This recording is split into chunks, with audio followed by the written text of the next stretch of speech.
ಯಾರು ಬೆಂಬಲ ಕೊಡ್ತಾರೋ ಬೆಂಬಲ ಕೊಡದಿಲ್ಲೋ ಈ ಬಡವರ ನೀರಿಗೋಸ್ಕರ ಇವತ್ತು ಏನು ಹಾಕಾರ ನಡೀತಾ ಇದೆ. ನಾವು ತಮಿಳುನಾಡವ್ರಿಗೆ ಮೋಸ ಮಾಡ್ಲಿಕ್ಕೆ ನಾವು ತಯಾರಿಲ್ಲ.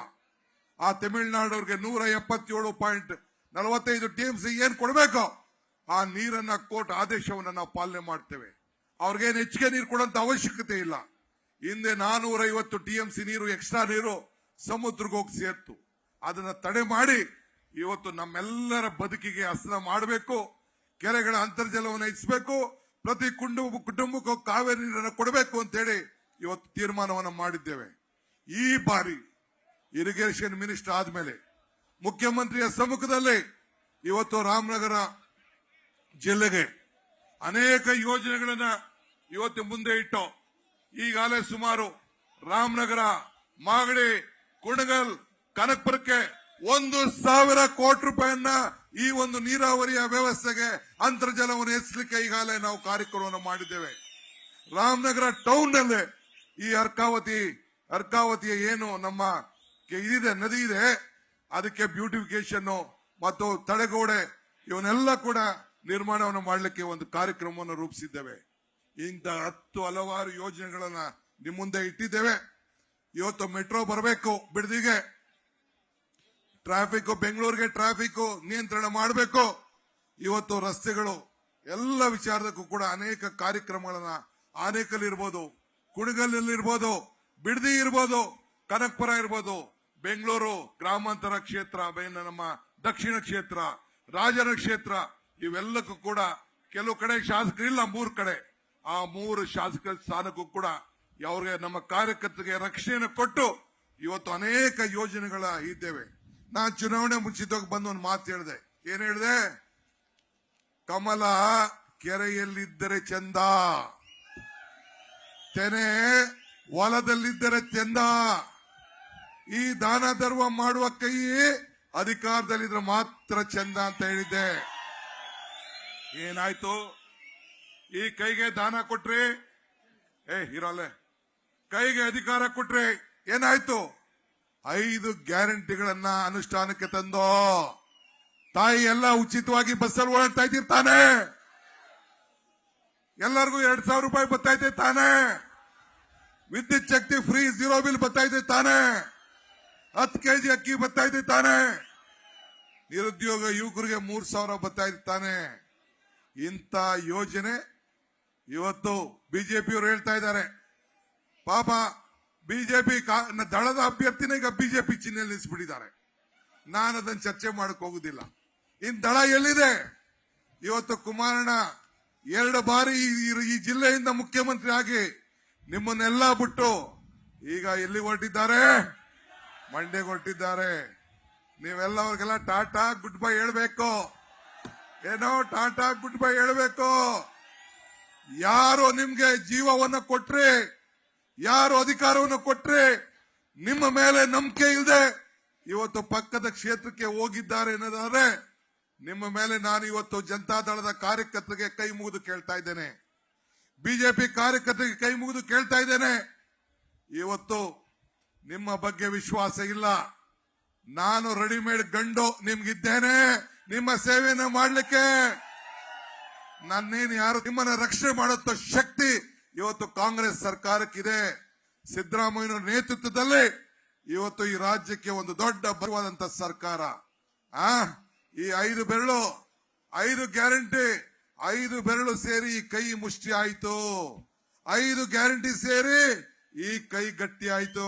ಆಯ್ತಾ ಇಲ್ವೋ? ಅಷ್ಟೇ. ಈ ಕೈಗೆ ಇಷ್ಟು ಸಹಾಯ ಮಾಡಿ ಇನ್ನ ಬಹಳ ವಿಚಾರಗಳು, ಇನ್ನ ಬಹುಶಃ ಸುರೇಶ್ ಬರಬಹುದು ಅಂತ ಕಾಣ್ತದೆ. ಅವರು ಬಾಲಕೃಷ್ಣ ಅವರೆಲ್ಲ ಸೇರಿ ರಾಜೀನಾಮೆ ಇದು ನಾಮಿನೇಷನ್ ಪತ್ರ ಕೊಡ್ಲಿಕ್ಕೆ ಹೋಗಿದ್ದಾರೆ. ನಾವು ಹೋಗ್ಲಿಲ್ಲ, ಎಲ್ಲ ಅವ್ರಿಗೆ ಲೋಕಲ್ ಅವ್ರಿಗೆ ಬಿಟ್ಬಿಟ್ಟು ಅವ್ರಿಗೆ ಮಾಡಿ ಅಂತ ನಾನು ಹೇಳಿದೆ. ಒಂದ್ ದೊಡ್ಡ ಸ್ವಾಮಿಯನ್ನ ಹಾಕ್ಸಯ್ಯ ಅಂತ ನನ್ನ ಮಾತು ಕೇಳಲಿಲ್ಲ. ಇರ್ಲಿ ಪರವಾಗಿಲ್ಲ. ಆಮೇಲೆ ನಮ್ಮ ಪಕ್ಷ ಭಾರತೀಯ ರಾಷ್ಟ್ರೀಯ ಕಾಂಗ್ರೆಸ್ ಪಕ್ಷ, ಮಲ್ಲಿಕಾರ್ಜುನ್ ಖರ್ಗೆ ಅವರ ನೇತೃತ್ವದ ಪಕ್ಷ ಇವತ್ತು 5 ಗ್ಯಾರಂಟಿಗಳನ್ನ ಸೋನಿಯಾ ಗಾಂಧಿ, ರಾಹುಲ್ ಗಾಂಧಿ ಅವರು ಘೋಷಣೆ ಮಾಡಿದ್ದಾರೆ. ಏನು ಆ ಗ್ಯಾರಂಟಿ? ಯುವ ನ್ಯಾಯ, ಹೆಣ್ಣು ಮಕ್ಕಳಿಗೆ ಒಂದು ಕಾರ್ಯಕ್ರಮ ನಾರಿ ನ್ಯಾಯ. ಏನ್ ನಾರಿ ನ್ಯಾಯ ಗೊತ್ತಾ? ಈಗ ನಾವು 24,000 ಕೊಡ್ತಾ ಇದ್ದೀವಿ, ದಿನಕ್ಕೆ ತಿಂಗಳಿಗೆ 2,000. ಕಾಂಗ್ರೆಸ್ ಸರ್ಕಾರ ಈ ದೇಶದಲ್ಲಿ ಅಧಿಕಾರಕ್ಕೆ ಬರ್ತದೆ, ಇಂಡಿಯಾ ಬರ್ತದೆ, ಒಂದು ಹೆಣ್ಣು ಮಗಳಿಗೆ ವರ್ಷಕ್ಕೆ ಕೇಂದ್ರ ಸರ್ಕಾರ, ಕಾಂಗ್ರೆಸ್ ಸರ್ಕಾರ 1 ಲಕ್ಷ ರೂಪಾಯಿ ಕೊಡಬೇಕು ಅಂತ ತೀರ್ಮಾನವನ್ನ ಮಾಡಿದೆ. 1 ಲಕ್ಷ ರೈತರಿಗೆ ಕಿಸಾನ್ ನ್ಯಾಯ ಅಂತೇಳಿ, ಲೀಗಲ್ ಗ್ಯಾರಂಟಿ, ಇದನ್ನ ವೇವ್ ಲೋನರ್ಗೆ ಕಮಿಷನ್, ಎಲ್ಲ GST ಫ್ರೀ, ಎಲ್ಲ ಅಗ್ರಿಕಲ್ಚರ್ ಎಕ್ವಿಪ್ಮೆಂಟ್ಗೆ ಎಲ್ಲ GST ಫ್ರೀ, ಲೀಗಲ್ ಇವತ್ತು MSP ಒಳ್ಳೆ ದರ ಬೆಂಬಲ ಬೆಲೆ ಕೊಡಬೇಕು ಅಂತೇಳಿ. ಇದಲ್ಲದೆ ಇವತ್ತು ಶ್ರಮಿಕ ನ್ಯಾಯ, ನರೇಗಾ ಯಾವ ರೀತಿ ಗ್ರಾಮೀಣ ಪ್ರದೇಶದಲ್ಲಿದೆ, ನಮ್ಮ ಸಿಟಿಗಳಲ್ಲೂ ಕೂಡ ಅಂತ ಕಾರ್ಯಕ್ರಮವನ್ನ ಇವತ್ತು ಮಾಡ್ಕೊಂಡು ಬರ್ತಾ ಇದೆ. ಇವತ್ತು ನಾನು ಹೇಳೋದಿಷ್ಟೇ, ಒಂದನ್ನ ನಾನು ಕುಮಾರಸ್ವಾಮಿ ಅವರಿಗೆ ನೆನಪು ಮಾಡ್ಲಿಕ್ಕೆ ಇಷ್ಟಪಡ್ತಾ ಇದ್ದೀನಿ. ನನಗೆ ಕುಮಾರಸ್ವಾಮಿ ಅವರ ವಿಚಾರ ಮಾತಾಡಕ್ಕೆ ಇಷ್ಟ ಇಲ್ಲ, ಆದ್ರೂ ಒಂದು ಹೇಳ್ತೀನಿ, ನೀವು ಈ ಕ್ಷೇತ್ರದಲ್ಲಿ ಶಾಸಕರಾಗಿದ್ದೀರಿ. ಕೊರೋನಾ ಬಂತು, ಕುಮಾರಣ್ಣ, ಕೊರೋನಾ ಬಂದಂತ ಸಂದರ್ಭದಲ್ಲಿ ಈ ಬಡವರ ರಕ್ಷಣೆಗೆ ಯಾರು ಒಬ್ರಿದ್ರ? ಇವತ್ತು DK ಸುರೇಶ್ ಅವರು ಕೊರೋನಾ ಇದ್ದಾಗ ಪ್ರತಿ ಕುಟುಂಬಕ್ಕೂ ಔಷಧಿ ಕೊಡ್ಸಿದ್ರ ಇಲ್ವಾ?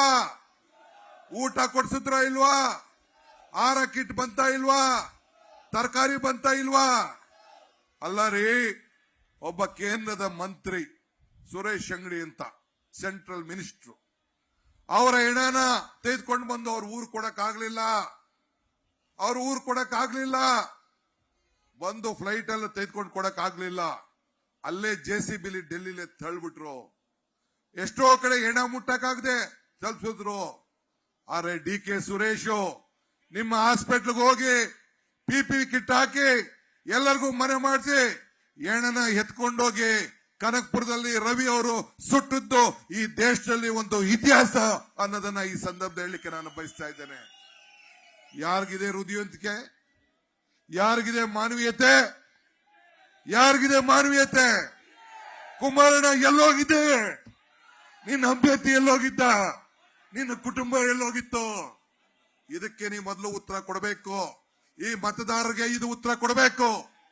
ಕಷ್ಟ ಕಾಲದಲ್ಲಿ ಜನ ಇಲ್ಲದೆ ಹೋದಾಗ, ನೀ ಸಹಾಯ ಮಾಡಕ್ಕಾದಾಗ, ನಿನ್ ಕೈಲಿ ಅಧಿಕಾರ ಇದ್ದಾಗ ಈ ಬಡ ಜನತೆಗೆ ಸಹಾಯ ಮಾಡಕ್ಕಾಗ್ಲಿಲ್ಲ. ಇಲ್ಲಿ ಹಾಸ್ಪಿಟಲ್ ನಿಂತಿದೆ, ಯಾರು ಕಟ್ಸಿದ್ರು?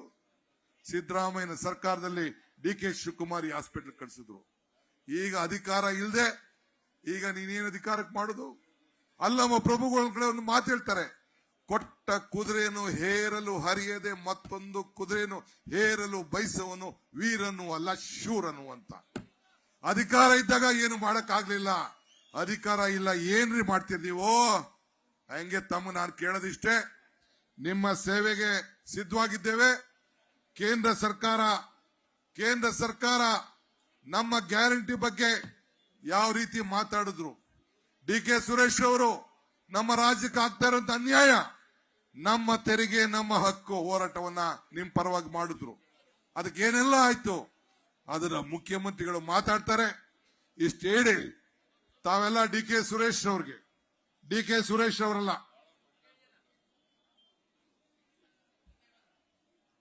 ಸುರೇಶ್ ಅವ್ರನ್ನ ಇವತ್ತು ಅತಿ ಹೆಚ್ಚಿನ ಮತ್ತಿಂದ ಇವತ್ತು ತಮ್ಗೆಲ್ಲ ಗೊತ್ತಿದೆ, ಚನ್ನಪಟ್ಟಣ ರಾಮನವ್ರಿಗೆ ಕುಡಿಯೋ ನೀರಿಗೋಸ್ಕರ ಸತ್ತೇಗಾಲದಿಂದ 540 ಕೋಟಿ ರೂಪಾಯಿ ಯೋಜನೆ. ಯಾರಿಗೋಸ್ಕರ? ನಿಮ್ಮ ಬದುಕಿಗೋಸ್ಕರ. ಇಷ್ಟೆಲ್ಲ ಕಾರ್ಯಕ್ರಮಗಳನ್ನು ರೂಪಿಸಿದ್ದೇವೆ. ಇನ್ನ ಬೇರೆ ಬೇರೆ ದಿನ ಬಂದು ಇನ್ನ ಬೇರೆ ಬೇರೆ ವಿಚಾರ ನಾನು ಮಾತಾಡ್ತಾ ಇದ್ದೇನೆ. ಎಲ್ಲ ಹಿಂದೆ ಜನ ಎಲ್ಲ ತಗಲಾಕೊಂಡಿದ್ದಾರೆ. ಬಿಸಿನಲ್ಲಿ ಇದ್ದೀರಿ, ಮುಖ್ಯಮಂತ್ರಿಗಳು ಮಾತಾಡಬೇಕು. ಆಮೇಲೆ ಅಷ್ಟೊತ್ತಿಗೆ ಸುರೇಶ್ ಬಂದು ಅವರು ಕೂಡ ಮಾತಾಡ್ತಾರೆ. ತಮ್ಮ ಆಶೀರ್ವಾದ ಇರಲಿ. ಸುರೇಶ್ ಅವ್ರನ್ನ ಅತಿ ಹೆಚ್ಚು ಹೋದ ಸಾರಿ 2,30,000 ಅಂತರದಿಂದ ಗೆಲ್ಸಿದ್ರಿ. ಈಗ ಕನಿಷ್ಠ ಪಕ್ಷ 3 ಲಕ್ಷ ಅಂತರದಿಂದ ತಾವೆಲ್ಲ ಗೆಲ್ಲಿಸಬೇಕು, ಸಂಸತ್ಗೆ ಕಳಿಸ್ಬೇಕು. ಯಾವ ಮೋದಿ ಅಲೆ ಇಲ್ಲ. ಇದೆಯಾ ಮೋದಿ ಅಲೆ?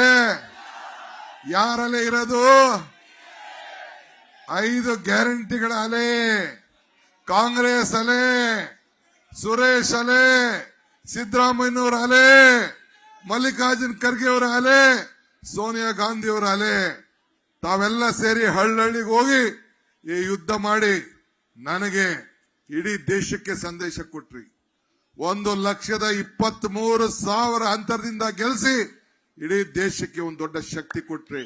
ನಿಮ್ಮೆಲ್ಲರೂ ಕೂಡ ಒಂದು ಸಾಕ್ಷಾಂಗ ನಮಸ್ಕಾರಗಳು. ಈ ಜಿಲ್ಲೆಯಲ್ಲಿ 3 ಜನ ಅಭ್ಯರ್ಥಿಗಳನ್ನ ಗೆಲ್ಲಿಸಿದ್ರಿ.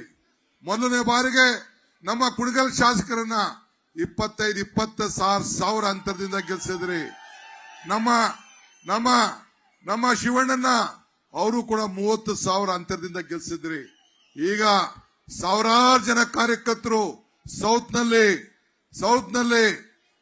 ಮತ್ತು ರಾಜರಾಜೇಶ್ವರನಗರದಲ್ಲಿ ಮತ್ತು ಚನ್ನಪಟ್ಟಣದಲ್ಲಿ ಎಲ್ಲ ಬಿಜೆಪಿ ತೊರೆದು ಕಾಂಗ್ರೆಸ್ ಪಕ್ಷಕ್ಕೆ ಸೇರ್ತಾ ಇದ್ದಾರೆ. ಇನ್ನ ಸೇರ್ಸ್ಕೊಳ್ಳಿ, ಅವ್ರಿಗೆಲ್ಲ ಸ್ವಾಗತ. ಜಯ ಖಚಿತ. ಸುರೇಶ್ ಪಾರ್ಲಿಮೆಂಟ್ಗೆ ಹೋಗೋದು ನಿಶ್ಚಿತ. ಇಷ್ಟು ಹೇಳಿ ನನ್ನ ಮಾತು ಮುಗಿಸ್ತೇನೆ. ನಮಸ್ಕಾರ. ನ್ಯೂಸ್ ಫಸ್ಟ್ ನಿರ್ಭೀತಿಯಿಂದ ನಿಮ್ಮ ಪರವಾಗಿ.